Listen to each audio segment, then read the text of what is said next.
Hello friends, आप लोगों ने जैसा कहा था कि सर आरआरबी, एनटीपीसी या ग्रुप डी में जितने भी प्रीवियस क्वेश्चन है उन क्वेश्चनों को आप सॉल्व करा दिए। ठीक है, तो आप लोग कहने पे ही मैं ये वीडियो बना रहा हूँ। तो इस वीडियो में हम लोग क्या करेंगे, नंबर सिस्टम में संख्या पद्धति से जितने भी प्रीवियस क्वेश्चन है उन क्वेश्चनों को सॉल्व करेंगे। ठीक है, चैप्टर वाइज सॉल्व करेंगे। ठीक है, और ये सेट 1 है। नंबर सिस्टम पर मेरी अभी 2 से 3 वीडियो और आएगी। ठीक है, जो सेट 2, सेट 3, सेट 4 के नाम से रहेगी। ठीक है, तो चलिए अब शुरू करते हैं। और शुरू करने से पहले मैं आपको यह बता देना चाहता हूँ कि वैसे मेरी शाम को मैथ की क्लास चलती है। शाम को मेरी मैथ्स की क्लास चलती है 6 बजे। ठीक है, जो मेरी शाम को क्लास चलती है उसमें हम लोग क्या करते हैं, चैप्टर वाइज क्वेश्चन को सॉल्व करते हैं। ठीक है, कॉन्सेप्ट के साथ साथ क्वेश्चन को भी सॉल्व करते हैं और वो क्लास शाम को 6 बजे चलती है। ठीक है, तो चलिए अब शुरू करते हैं नंबर सिस्टम से, यानी एनटीपीसी और ग्रुप बी में जो भी क्वेश्चन है उन क्वेश्चनों को सॉल्व करेंगे। ठीक है, सेट 1, सेट 2, सेट 3 इस तरह से करके सॉल्व करेंगे और चैप्टर वाइज सॉल्व करेंगे। ठीक है, तो चलिए अब शुरू करते हैं। चलिए क्वेश्चन में पहला देखा जाए, इसमें क्या दिया गया है, 3 की पावर 10 को 7 से विभाजित किया जाए तो शेष क्या बचेगा, इसमें आपसे ये पूछा। ठीक है, अगर आप क्या करें, तीन कितनी बार आपको लिखना, 10 बार लिखेंगे। तो 10 बार लिखेंगे, जब गुणा करेंगे और उसमें 7 से भाग, आपको बहुत समय लग जाएगा। ठीक है, आपको बहुत समय लग जाएगा। तो इस तरह क्वेश्चन को कैसे सॉल्व करते हैं मैं आपको टेक्निक बता रहा हूं। आप यहाँ पे लिख लीजिए कॉन्सेप्ट क्या होता है इस तरह क्वेश्चन को सॉल्व करने का, तो आप यहाँ पे लिख लीजिए। इसका कॉन्सेप्ट यही होता है कि अगर ये पावर क्या हो, सम हो, पावर क्या हो, सम, आप यहां से लिख लीजिए पावर क्या हो, सम। तो पावर को छोटे रूप में कन्वर्ट करने के लिए, अगर ये हमारे इससे बड़ी पावर हो जाए तो इसके लिए मैं आपको बता रहा हूँ। ठीक है, अगर ये पावर सम हो तो पावर को छोटे रूप में कन्वर्ट करने के लिए पावर को क्या करना, आपको 2 या 4 आपको बना लेना है। अगर ये पावर मान लीजिए विषम हो जाए, पावर क्या हो जाए, विषम, तब हम लोग पावर को क्या मानेंगे, 1 या 3 के रूप में कन्वर्ट कर लेंगे। यानी पावर को हम लोग क्या कर लेंगे, 1 या 3 के रूप में कन्वर्ट कर लेंगे। ठीक है, ताकि प्रसार करने में आसानी हो जाए। अब देखिए यहाँ पे पावर सम है तो हम लोग क्या करें, 3 की पावर कितना कर ले, 2 कर ले। तो 3 की पावर क्या करिए, 2 कर ले। अब आप इससे प्रसार करें, इसका मान कितना मिल जाएगा, 9 मिलेगा। 9 में क्या करना, आपको 7 से ही तो भाग देना है। 7 से क्या करिए, भाग। अगर आप इससे इसमें भाग देंगे, 7 एक कम 7 हो गया और बचा कितना, 2 शेष बचा। कितना शेष बच गया, 2 आपका शेष बच गया। लेकिन 2 देखिए इन 4 ऑप्शन में से कोई ऑप्शन नहीं दिया गया, तो हम लोग करेंगे 3 की पावर कितना मानेंगे, हम 4 मानेंगे। 3 की पावर अब कितना लेंगे, हम लोग 4 लेंगे। 2 लेके मैंने चेक कर लिया लेकिन आंसर में मैच नहीं कर रहा, तो अब हम लोग क्या करेंगे, 3 की पावर कितना मान ले, 4 मान ले। आप यहां से कर लिए, 3 की पावर कितना हो गया, 4। जब आप इससे प्रसार करेंगे इसका मान कितना मिल जाएगा, 81 मिलेगा। अब 81 में क्या करना, आपको 7 से भाग देना। अगर आप 7 से भाग देंगे, 7 एक कम 7 हो गया और एक इधर गया, 11 हो गया। तो 7 एक कम 7 हो गया और कितना शेष बचा, 4 आपका शेष। कितना शेष बच जाएगा, 4 आपका शेष बचेगा। और ये देखिए ऑप्शन मैच कर रहा है, पहला वाला देखिए इसका ऑप्शन मैच कर रहा है। ठीक है, आप इस तरह से इस क्वेश्चन को सॉल्व कर सकते हैं। अगर ये पावर विषम रहते तो हम लोग क्या करते हैं, पावर तब 1 या 3 के रूप में हम लोग लेते हैं। ठीक है, और मैं आपको यह बता देना चाहता हूं कि पावर से रिलेटेड यानी ऐसे क्वेश्चन को सॉल्व करने के लिए मेरी एक अलग से वीडियो बनी है स्पेशल। ठीक है, पावर से रिलेटेड एक अलग से वीडियो बनी है, उस वीडियो की लिंक आपको डिस्क्रिप्शन में मिल जाएगी। ठीक है, उस वीडियो को देखने के बाद अगर आप इसको देखें तो आपको 100% सब कुछ समझ में आएगा। ठीक है, तो आपसे रिक्वेस्ट है कि डिस्क्रिप्शन में जाकर आप उस वीडियो को एक बार जरूर से देख लें। ठीक है, तो चलिए नेक्स्ट क्वेश्चन देखा जाए। और ये क्वेश्चन देखिए आरआरबी एनटीपीसी में पूछा है क्वेश्चन है। ठीक है, नेक्स्ट क्वेश्चन देखा जाए।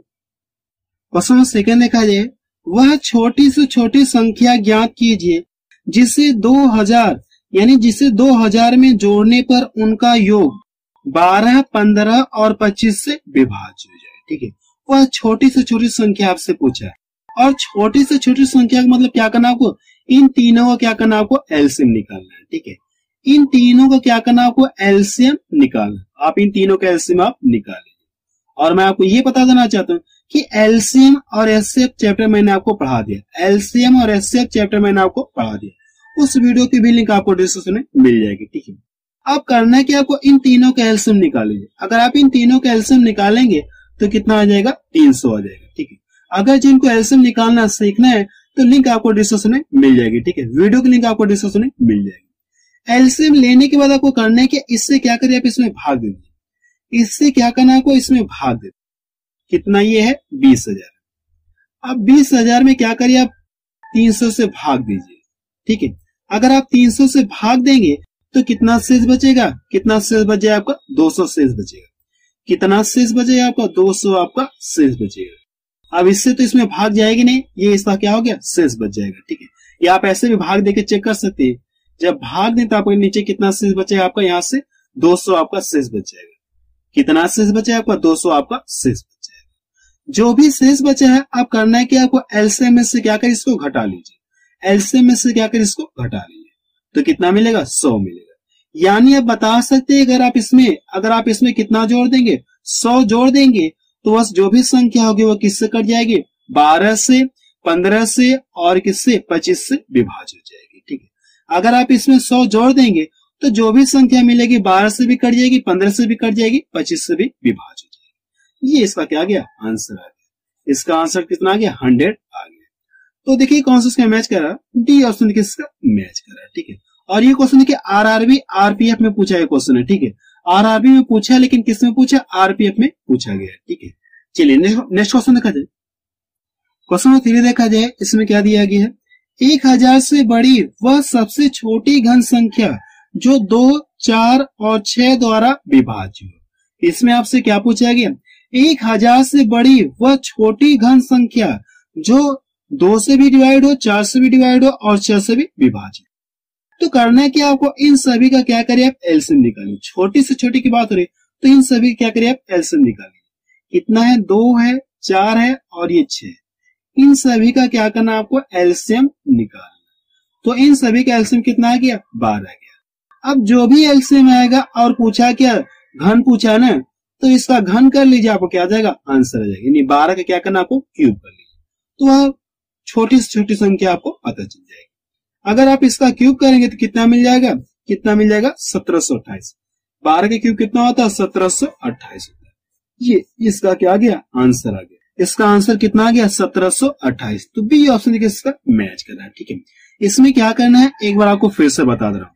आपको करना है कि इन तीनों का एलसीएम निकालना है। जो भी एलसीएम आएगा इसका क्या करिए, आप क्यूब कर लीजिए, आपको क्या आ जाएगा, आंसर आ जाएगा। क्योंकि घन की बात हुई तो आप इसका क्या करिए, क्यूब कर लीजिए, आपको क्या आ जाएगा, आंसर आ जाएगा। ठीक है, चलिए नेक्स्ट क्वेश्चन देखा जाए। क्वेश्चन नंबर 4 देखा जाए, इसमें क्या दिया गया है, 3 क्रमागत विषम संख्याओं का योग इनमें से पहली संख्या से 20 अधिक है, तो सबसे बड़ी संख्या क्या है, इसमें आपसे ये पूछा। ठीक है, इस क्वेश्चन में क्या कहा गया, एक बार आपको पढ़ के फिर से सुना दे। 3 क्रमागत विषम संख्याओं का योग इनमें से पहली संख्या से 20 अधिक है, तो पूछा कि सबसे बड़ी संख्या क्या है। हम लोग मान ले 3 क्रमागत यानी पहली विषम संख्या क्या है, x है। तो अगली विषम संख्या प्राप्त करने के लिए क्या करना है, इसमें 2 जोड़ना होगा। इसमें कितना जोड़ना होगा, 2 जोड़ना होगा। तो कितना मिल जाएगा, x + 2 मिल गया। फिर अगली वाली विषम संख्या प्राप्त करने के लिए इसमें फिर कितना जोड़ना होगा, इसमें कितना जोड़ना होगा, 2 और जोड़ लीजिए, तो कितना मिल जाएगा, x + 4 मिल गया। जैसे यहाँ पे मैं लिख रहा हूँ ये विषम संख्या, कितना यहाँ पे विषम संख्या 3 है, तो अगली वाली विषम संख्या प्राप्त करने के लिए इसमें क्या करना, आपको 2 जोड़ना होता है, अभी तो अगली वाली विषम संख्या मिलेगी। इसमें 2 जोड़ेंगे, कितना मिल गया, 5 मिल गया। तो इस तरह से और भी आगे पता कर सकते हैं 2 जोड़ के। ठीक है, तो वही चीज मैंने आपको यहाँ पे किया। पहली विषम संख्या मैंने मान लिया कितना, x है, तो अगली विषम संख्या प्राप्त करने के लिए इसमें कितना जोड़ना हो, 2 जोड़ना हो। फिर अगली वाली विषम संख्या प्राप्त करने के लिए इसमें 2 जोड़ना हो, इसमें मैंने 2 जोड़ लिए। ठीक है, अब क्या कहा गया है, अब कंडीशन देखते हैं। इनमें से पहली संख्या से 20 अधिक है, यानी इन तीनों का जो योग है पहली संख्या से कितना है, 20 अधिक है। तो आप यहां से कर लिए, इन तीनों को जोड़िए और इन सभी का योग जो है पहली संख्या से कितना एक्स्ट्रा है, 20 एक्स्ट्रा है। कितना एक्स्ट्रा है, ये 20 एक्स्ट्रा, ये तो कहा गया है। अब करना कि यहां से क्या पूछा आपसे, तीसरी संख्या आपसे पूछे है, सबसे बड़ी संख्या आपसे पूछा है। तो करने के आप इन सभी को जोड़िए। अगर आप इन सभी को जोड़ें, कितना, 3 बार आपको x मिलेगा। कितना मिल जाए आपको, 3 बार x मिलेगा। इतना क्लियर है। और इन दोनों को जोड़े, कितना मिले आपको, 6 मिल गया। और इधर कितना बचे, x + कितना, ये 20 है। इतना क्लियर है। अब देखिए x वाला टर्म क्या करिए, आप इधर लाइए, ये इसमें से आके घट जाएगा, तो कितना बच जाएगा, 2x बचेगा। और ये जाके इसमें से घट जाएगा, तो 20 में से 6 घटेगा, कितना बच गया, 14 बच गया। और इसको यहां से डिवाइड कर तो ये 7 बार में कट गया, यानी x बराबर कितना आ गया, 7 आ गया। x का मान आपको पता चल गया। और पूछा कि उन तीनों संख्याओं में सबसे बड़ी संख्या, तो सबसे बड़ी संख्या आपकी यही है कि नहीं, सबसे बड़ी संख्या आपकी यही है। तो x का मान आप पता है, जहां पे x कितना रखना है, आपको 7 रखना है। तो आप यहां से कर ली, 7 + 4 कितना हो जाएगा, ये 11। यानी आप बता सकते हैं कि उन तीनों संख्याओं में सबसे बड़ी संख्या कितनी होगी? 11। तो बी ऑप्शन किसका मैच कर रहा है। ठीक है, चलिए नेक्स्ट क्वेश्चन देखा जाए। क्वेश्चन 5 देखा जाए, इसमें क्या दिया गया है, यदि पहली संख्या और दूसरी संख्या तीसरी संख्या की तुलना में क्रमशः 25%, 50% अधिक है, तो पहली और दूसरी संख्या के बीच अनुपात ज्ञात कीजिए। ठीक है, जो पहली संख्या और दूसरी संख्या तीसरी संख्या से इतना और इतना अधिक है, आप यहाँ पे लिख रहे इस तरह से, पहली संख्या हो गई और ये दूसरी संख्या हो गई और ये तीसरी संख्या है। तो कंपेयर किससे करेंगे? तीसरी संख्या की तुलना में। हम लोग मान ले तीसरी संख्या कितनी है? 100 है। अब जो पहली संख्या है वो तीसरे से कितना एक्स्ट्रा है? 25% एक्स्ट्रा है, तो ये कितना हो जाएगा? 125 हो जाएगा। इतना क्लियर है। और जो दूसरी है वो तीसरी से कितना अधिक है? 50% अधिक है। तो इस जितना ये है 100 तो है ही, प्लस इसका 50% एक्स्ट्रा है, यानी कितना ये है? डायरेक्ट कितना कह सकते हैं आप? 150। तो पूछा क्या आपसे? पहली और दूसरी संख्या के बीच में अनुपात पूछे, इन दोनों के बीच में अनुपात पूछे, तो आप यहां से कर लीजिए 125 हो गया और रेशियो 150। देखिए 25 से ये भी कटेगा, 25 से ये भी कटेगा, 25 25 125 हो गया और 25 6 का 150 हो गया। ये इसका क्या आ गया? आंसर आ गया। पहली और दूसरी संख्या के बीच का अनुपात कितना आ जाएगा? 5:6। तो पहला ऑप्शन किसका मैच कर रहा है। ठीक है, चलिए नेक्स्ट क्वेश्चन देखा जाए। क्वेश्चन 6 देखा जाए, इसमें क्या दिया गया है, 4 क्रमागत संख्याओं का गुणनफल निम्नलिखित में से किस संख्या से हमेशा विभाज्य होता है? इसमें आपसे ये पूछा। ठीक है, इसमें आपसे क्या पूछा गया? 4 क्रमागत संख्याओं का गुणनफल निम्नलिखित में से किस संख्या से हमेशा विभाज्य होगा? इसमें आपसे ये पूछा। ठीक है, हम लोग एक्स्ट्रा लेके चेक कर लेते हैं। ठीक है, एक्स्ट्रा लेके चेक करते हैं। ठीक है, वैसे मुझे पता है कि 4 क्रमागत संख्याओं का गुणनफल हमेशा किससे विभाज्य होगा? 24 से विभाज्य होगा। इसका आंसर कितना आ जाएगा? 24 आएगा। लेकिन कैसे आएगा, यही चीज मैं आपको यहाँ पे बताने जा रहा हूँ। कोई भी 4 क्रमागत संख्या आप ले लीजिए, जैसे यहाँ पे मैं ले लो 1 2 3 हो गया और ये 4 हो गया, इन सभी का गुणा करें, इन सभी का गुणा कितना मिल जाएगा? 24 मिल गया। देखिए 4 क्रमागत संख्याएं, ठीक है, और इनका गुणनफल कितना मिल गया? 24 मिल गया। तो ये 24 किससे कटेगा? हमेशा 24 से, यानी विभाज्य, यानी 24 से कटेगा कि नहीं कटेगा। कोई और क्रमागत संख्या ले लेते हैं। ठीक है, जैसे यहाँ पे कितना ले लिए? 3 ले लिया जाए, 4 ले लिया जाए, 5 ले लिया जाए और 6 ले लिया। आप करने के इन सभी का आपस में गुणा करिए। अगर आप इन सभी का आपस में गुणा करेंगे तो कितना मिल जाएगा? 360 मिलेगा। कितना मिल जाएगा? 360 मिलेगा। और ये 360 देखिए 24 से पूरा पूरा कट जाएगा। कितने से कट जाएगा? ये 24 से पूरा पूरा कट गया। 24 से पूरा पूरा कटेगा नहीं कटेगा? ये 15 12 ये पूरा पूरा आपका कट गया। तो कहने का मतलब ये कि आप कोई भी क्रमागत संख्या लीजिए। ठीक है, जैसे इस तरह से लेते 2 3 4 5 ले सकते हैं। इन सभी का जो भी गुणा करेंगे, जो भी संख्या प्राप्त होगी वो हमेशा किससे डिवाइड हो जाएगी? 24 से विभाज्य होगी। ठीक है, तो वही चीज मैंने आपको यहाँ पे बताया कि 4 क्रमागत संख्याओं का गुणनफल जो भी होगा वो हमेशा किससे विभाज्य होगा? 24 से विभाज्य हो जाएगा। तो बी ऑप्शन का क्या हो जाएगा? सही हो जाएगा। ठीक है, चलिए नेक्स्ट क्वेश्चन देखा जाए। क्वेश्चन 8 देखा जाए, इसमें क्या दिया गया है, 2 क्रमानुगत संख्याएं ज्ञात कीजिए जिनमें पहले अंक का 3 गुना और दूसरे अंक के 2 गुने से 5 अधिक हो। ठीक है, इसमें क्या कहा गया है, यानी क्रमागत संख्याएं हैं जिनमें पहले अंक का 3 गुना दूसरे अंक के 2 गुने से 5 अधिक है। तो पूछा क्या आपसे? संख्या आपसे पूछा है। ठीक है, तो इस क्वेश्चन को क्या कर सकते हैं? 2 तरीके से सॉल्व कर सकते हैं। ठीक है, और मैं आपको दोनों तरीके बताऊंगा। अगर हम लोग माना दोनों क्रमागत संख्या कितनी है, पहली संख्या इतना x है तो अगली वाली संख्या कितना हो जाएगी? x+1 हो जाएगी। क्योंकि संख्याएं कैसी हैं? क्रमागत हैं। संख्याएं कैसी? क्रमागत संख्याएं हैं। तो आप यहां से संख्याएं बता दीजिए। अब जो कंडीशन दी गई उस कंडीशन हम लोग फॉलो करते हैं। यानी पहले अंक का 3 गुना, यानी इसका क्या करना? आपको 3 गुना करना है। तो यहां से कितना आ जाएगा? ये 3x हो गया। दूसरे अंक के 2 गुने से दूसरे अंक के क्या करना है? 2 गुना करना है। तो इसका क्या करना? आपको 2 गुना करना है। आप इसका 2 गुना करिए। 2 गुने से 5 अधिक है। कौन अधिक है? ये वाला अधिक है, यही अधिक है ना। फिर क्या कहा एक बार देखते हैं। पहले अंक का 3 गुना मैंने कर लिया, दूसरे अंक के 2 गुने से दूसरे अंक का 2 गुना कर लिया। 2 गुने से 5 अधिक है, यानी ये अधिक है। तो बराबर करने के लिए क्या कर सकते हैं? या तो इसमें 5 जोड़ दिए जाए, ठीक है, या इसमें 5 से भाग दिए, तभी तो ये दोनों आपस में बराबर होंगे। अब यहां से ये दोनों क्या हो गए? बराबर। इतना क्लियर है। अब देखिए करने की इसका गुणा करिए आप, तो ये कितना? ये 3x है और ये कितना हो जाएगा? ये 2x हो गया और ये +2 है और ये प्लस कितना? ये 5। इतना क्लियर है। अब ये जाके इधर घट जाए तो इधर बचा कितना है आपका? x बचा और ये कितना हो गया? 7। यानी x का मान आपको पता चल गया। यानी पहली संख्या कितना है? 7 है और दूसरी संख्या कितनी हो जाएगी, 7 में एक जोड़े कितना हो जाएगा, 8 हो जाएगा। यानी दूसरी संख्या आपको पता चलिए, पहली संख्या 7 है और दूसरी संख्या कितनी, 8 है। ठीक है, ये इसका क्या गया, आंसर आ गया। तो देखिए कौन सा मैच करा, 7 और 8, पहला ऑप्शन किसका मैच करा। ठीक है, इस क्वेश्चन को क्या कर सकते हैं, ऑप्शन से भी सॉल्व कर सकते हैं। ऑप्शन से कैसे सॉल्व करेंगे, मैं आपको सॉल्व करने की टेक्निक बता रहा हूं। सबसे पहले हम पहला ऑप्शन लिखते हैं, यहाँ पे चेक करते हैं, 7 है और ये कितना, 8 है। अब जो कंडीशन दी गई उस कंडीशन को लोग फॉलो करते हैं, यानी पहले अंक का 3 गुना, तो आपको करना है कि इसका क्या करिए, 3 गुना करिए, तो कितना मिल जाएगा, 21 मिल जाएगा। और दूसरे अंक का 2 गुना करना है, तो आप इसका 2 गुना कर लीजिए, इसका क्या करना है, आपको 2 गुना करना है, कितना मिल जाएगा, 16 मिल जाएगा। यानी पहले अंक का 3 गुना और दूसरे अंक से कितना है, 5 अधिक है। अब आपको ये चेक करना है कि ये वाला क्या 5 एक्स्ट्रा है क्या, इससे क्या ये 5 एक्स्ट्रा है क्या, अगर ये 5 एक्स्ट्रा है, 5 ज्यादा है, तो यही ऑप्शन इसका क्या हो जाएगा, सही हो जाएगा। मैं देख रहा हूं 5 एक्स्ट्रा है यानी 5 अधिक है, 5 अधिक है कि नहीं, ये इसका आंसर क्या हो जाएगा, सही हो जाएगा। पहला ऑप्शन का क्या हो जाएगा, सही हो जाएगा। और बाकी ऑप्शन आप इस तरह से चेक कर सकते हैं, पहले अंक का क्या करना, को 3 गुना करना है, तो कितना 15 मिल गया, और इसका क्या करना, को 2 गुना करना, कितना मिल जाएगा, 12 मिलेगा। अब देखिए क्या 5 एक्स्ट्रा है क्या, ये 5 एक्स्ट्रा नहीं है, कितना 3 एक्स्ट्रा है, और मुझे चाहिए कितना, 5 अधिक चाहिए, तो इस तरह से भी ऑप्शन इसका होगा नहीं, ये भी नहीं होगा और ये भी नहीं होगा। तो पहला ऑप्शन क्या हो जाएगा, सही हो जाएगा। जो आपको अच्छा लगे आप उससे फॉलो कर सकते हैं। मैंने आपको ये भी तरीका बता दिया और ऑप्शन से भी बता दिया। ठीक है, और ये क्वेश्चन है कि आरआरबी एनटीपीसी में पूछा गया क्वेश्चन है। ठीक है, चलिए नेक्स्ट क्वेश्चन देखा जाए। क्वेश्चन 9 देखा जाए, इसमें क्या दिया गया है, सबसे छोटी अभाज्य संख्या और किसी भी पूर्ण संख्या का गुणनफल क्या होगा।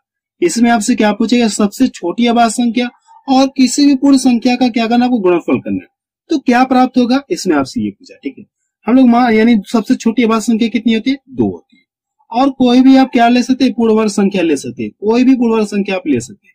मैं कितना ले लूं, 4 ले लूं। ये देखिए पूर्ण वर्ग संख्या, यानी ये क्या हो जाएगी, कड़ी से फ्री हो जाएगी। जब इस तरह से कड़ी लगा तो ये कड़ी से क्या हो जाएगी, फ्री हो जाएगी, यानी ये पूर्ण वर्ग संख्या।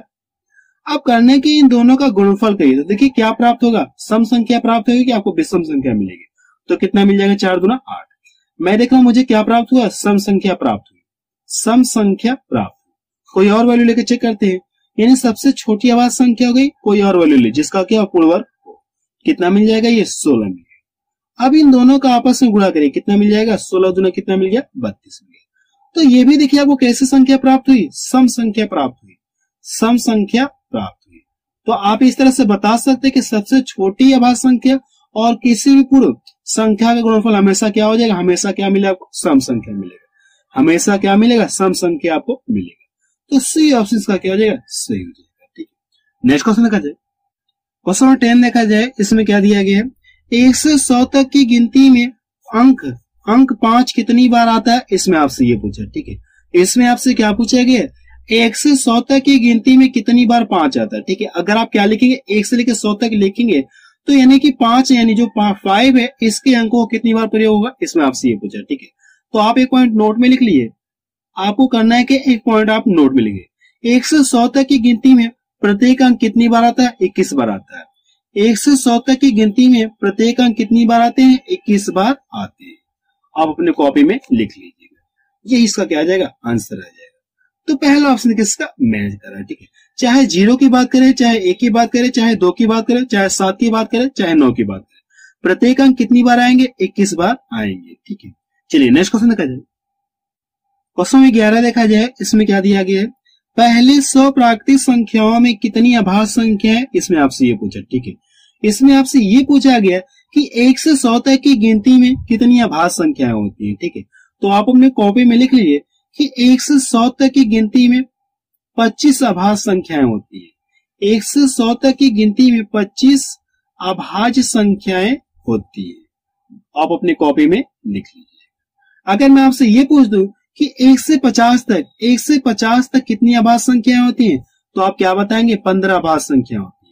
1 से 50 तक कितनी अभाज्य संख्या होती है, 15 अभाज्य संख्या होती है। अगर आपसे ये पूछे कि 50 से 100 तक कितनी अभाज्य संख्या है, तो आप क्या बताएंगे, 10 बताएंगे। कितनी बताएंगे, 10 बताएंगे, क्योंकि 1 से लेकर 100 तक 25 होती हैं। अगर 1 से 50 तक 15 हो गई, तो जो यहां से यहां शेष कितनी बच जाएंगी, 10 ही तो बचेंगी। ठीक है, तो इसका आंसर कितना आ जाएगा, 25 आ जाएगा। यानी 1 से 100 तक की गिनती में कितनी अभाज्य संख्या होती है, 25 अभाज्य संख्या। तो पहला ऑप्शन देखिए इसका मैच कर रहा है। ठीक है, नेक्स्ट क्वेश्चन देखा जाए, क्वेश्चन 12 देखा जाए, इसमें क्या दिया गया है, धनात्मक पूर्णांकों 60 और 100 के बीच कितनी अभाज्य संख्याएं होती है, इसमें आपसे ये पूछा। ठीक है, अभी ऊपर मैंने आपको बताया कि 1 से 100 तक की गिनती में कितनी अभाज्य संख्या होती है, 15 अभाज्य संख्या होती है। लेकिन मैंने आपको क्या होता है, 1 से 50 तक कितनी अभाज्य संख्या होती है, 15 अभाज्य संख्या होती है। फिर उसके बाद मैंने आपको क्या बताया, 50 से लेकर 100 तक कितनी अभाज्य संख्या होती है, 10 अभाज्य संख्या होती है। यही तो मैंने आपको बताया। लेकिन इस क्वेश्चन ने आपसे क्या पूछा, आपसे 60 और 100 से, यानी इसके और इसके बीच में पूछा अभाज्य संख्या। तो सबसे पहले आप यहां देखिए 50 से 60 के बीच में कितनी अभाज्य संख्या मिलेंगी, कितनी अभाज्य संख्या मिल जाएंगी, एक 53 हो गया, और क्या मिलेगा आपको, फिर इसके बाद क्या मिलेगा, 59 मिलेगा। यानी 50 से 60 के बीच में ये दो अभाज्य संख्या होंगी, और यहां से यहाँ कितनी होती है, 10 होती है। तो अगर दो अभाज्य संख्याएं निकाल दी जाए तो बचेंगी कितनी, 60 से 100 तक कितनी बचेंगी, 8 अभाज्य संख्या बचेंगी। ठीक है, आप बता सकते हैं कि 60 से 100 तक कितनी अभाज्य संख्या होती है, 8 अभाज्य संख्याएं होंगी। इतना क्लियर है कि नहीं क्लियर, कितनी अभाज्य संख्या हो जाएंगी, 8 अभाज्य संख्याएं होंगी। तो डी ऑप्शन किसका मैच करा। और ये क्वेश्चन है कि आरआरबी एनटीपीसी में पूछा गया क्वेश्चन है। ठीक है, चलिए नेक्स्ट क्वेश्चन देखा जाए, क्वेश्चन 13 देखा जाए, इसमें क्या दिया गया है, दो संख्याओं का गुणनफल 24 तथा उनके वर्गों का योगफल 52 है, तो उनका योगफल ज्ञात कीजिए। ठीक है, दो संख्याएं रहेंगे, अगर हम मान ले पहली संख्या x है और दूसरी संख्या कितना मान ले y, इन दोनों संख्याओं का गुणनफल कितना मिला है, 24 मिला है। तो आप यहां से कर लीजिए, x into y equal to कितना हो जाएगा, 24, यानी 24 हो गया। फिर क्या कहा गया, उनके वर्गों का योगफल इतना दिया गया, इन संख्याओं के वर्गों का योगफल दिया गया। तो x का स्क्वायर हो गया प्लस y का स्क्वायर, इनके वर्गों का योग कितना दिया गया, 52 दिया गया। आप यहां से लिख लीजिए, इतना क्लियर है। और एक फार्मूला आपको पता है, फार्मूला आपका यही है, x प्लस वाई का होल स्क्वायर। ये फार्मूला क्या होता है, आप इससे, आपको ये पता है। तो क्या होता है, x का स्क्वायर होता है प्लस y का स्क्वायर होता है प्लस 2xy होता है। जब आप इसे प्रसार करेंगे इसका मान यही तो मिलता है। अब इसमें क्या पता है आपको, इन दोनों का मान आपको पता है, इन दोनों का मान कितना है, 52 है, यानी 52 दिया है। और ये x और y का मान कितना दिया गया, 24 दिया गया। तो 24 में क्या करना, आपको 2 से गुणा करना है। तो 24 दूना कितना हो जाएगा, 48। 24 दूना कितना हो गया, 48 हो गया। अब आपको करने की, इन दोनों को जोड़िए, इन दोनों को जोड़ें, कितना मिल गया आपको, 100 मिल गया। और इधर आपको कितना बच गया है, x प्लस वाई का होल स्क्वायर, यही तो है। अगर जो स्क्वायर इधर से हटा दूं तो इधर आके क्या लग जाएगी, कड़ी लग जाएगी। ये जो स्क्वायर इसको मैं हटा दूं तो इधर आके क्या लग जाएगी, कड़ी लग जाएगी। देखिए जब कड़ी से फ्री होगा तो इसका मान कितना मिल जाएगा, 10 आपको मिलेगा। कितना मिलेगा, 10 आपको मिलेगा। यानी आप बता सकते हैं कि दोनों संख्याओं का योग कितना हो जाएगा, 10। तो सी ऑप्शन इसका मैच कर रहा है। ठीक है, नेक्स्ट क्वेश्चन देखा जाए, क्वेश्चन 15 देखा जाए, इसमें क्या दिया गया है, जब किसी संख्या के 8 गुने में 4 जोड़ा जाता है तो प्राप्त परिणामी 3 अंकों की सबसे छोटी संख्या होती है। इसमें क्या कहा गया, एक बार आपको पढ़ के फिर से सुनो। जब किसी संख्या के 8 गुने में 4 जोड़ा जाता है तो प्राप्त परिणामी 3 अंकों की सबसे छोटी संख्या होती है। तो वह संख्या क्या है, इसमें आपसे ये पूछेंगे। जो कंडीशन दी गई उस कंडीशन को लोग फॉलो करते हैं। अगर हम लोग मान ले, माना वो संख्या कितनी है, x है। अब क्या कहा गया, संख्या के 8 गुने में 4 जोड़ने पर इस संख्या क्या करना, आपको 8 गुना करना, और इसमें कितना जोड़ना है, आपको 4 आपको जोड़ना है। तो जो परिणामी प्राप्त हो रहा है वो 3 अंकों की सबसे छोटी संख्या है। तो 3 अंकों की सबसे छोटी संख्या क्या हो जाएगी, 1, यानी कितना हो जाएगी आपकी, 100 हो जाएगी। 3 अंकों की सबसे छोटी संख्या कितनी हो जाएगी आपकी, ये 100 हो। अब करने के इसका कैलकुलेशन करें, आपको क्या जाएगा, आंसर आ जाएगा। देखिए इसको इधर ट्रांसफर कर दिए, कितना बच जाएगा, 96 बचेगा। कितना बच जाएगा, 96 आपका बचेगा। और इधर कितना, ये 8x। इसको यहां से डिवाइड कर दूं तो 8 एक कम 8 हो गया, एक इधर गया, 8 दूना कितना हो गया, 16। यानी आप बता सकते कि वह संख्या कितनी है, 12 है। ये इसका क्या आ गया, आंसर आ गया। तो पहला ऑप्शन किसका मैच कर रहा है। ठीक है, नेक्स्ट क्वेश्चन देखा जाए, क्वेश्चन 16 देखा जाए, इसमें क्या दिया गया है, यदि किसी संख्या के 1/4 का 2/3 32 है तो संख्या ज्ञात कीजिए। ठीक है, अब देखिए इसमें क्या कहा गया, अगर हम लोग मान ले, माना संख्या कितनी, x है। इस संख्या क्या करना, आपको 1/4 करना, 1/4 हो गया। अब इसका क्या कहा, का 2/3, का मतलब क्या हो जाएगा, गुणा। 2/3 का मतलब कितना हो जाएगा, 2/3 हो गया। अब इसको सॉल्व करने पे इसका मान कितना मिला, 32 मिला है। तो आप यहाँ से क्या करिए, बराबर 32। अब यहाँ से क्या करना आपको, इसको सॉल्व करके क्या करना आपको, x का मान निकालना है। इसको यहाँ से डिवाइड कर दूं तो कितनी बार में कट जाएगा, 16 बार में कट जाएगा। और इन दोनों का आपस में गुणा कर लेंगे। अगर आप इन दोनों का आपस में गुणा कर लेंगे तो कितना मिल जाएगा, 12 मिल जाएगा। और 12 का क्या करना है आपको, इसमें गुणा करना है। आप गुणा कर लीजिए तो 12 पे 60, 12 से 72 हो गया, 12 से कितना हो गया, 72 हो गया। और हासिल कितना बच गया, 7 बच गया। 12 कम 12 हो गया और 7 कितना हो गया, 19 हो गया। 12 7 कितना हो गया, 19। यानी आप बता सकते कि वो संख्या कितनी है, 192 है, यानी 192 है। तो डी ऑप्शन किसका मैच कर रहा है। ठीक है, तो आप मुझे कमेंट सेक्शन में जाके बताइए कि वीडियो आपको कैसा लगा। ठीक है, और साथ साथ मैं आपको ये भी बता देना चाहता हूँ कि अगर जिन लोगों को मैथ्स चैप्टर वाइज पढ़ना है तो शाम को क्लास मेरी 6 बजे चलती है। ठीक है।